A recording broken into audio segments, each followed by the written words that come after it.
Mic माझं गाव बोरवली.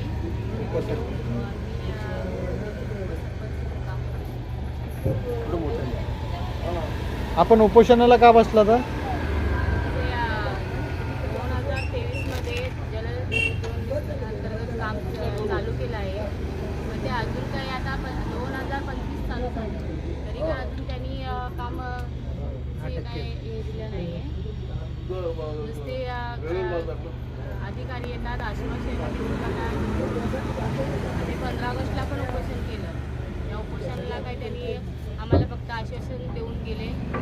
म्हणून आम्ही आजपर्यंत वाटलं होतं की ते आमचं काम सुरू करतील, पण त्यांनी काही अजून काम चालू केलं नाही आहे.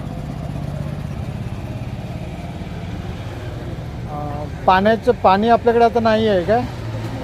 पाणी आज आमच्या महिला डोक्यावरून वाहत आहेत. वृद्ध महिला सुद्धा डोक्यावरूनच पाणी अजूनपर्यंत भरत आहेत. त्यांचा जो काही त्रास आहे तो त्यांनी कमी करावा अशीच आमची त्यांच्याकडे मागणी आहे.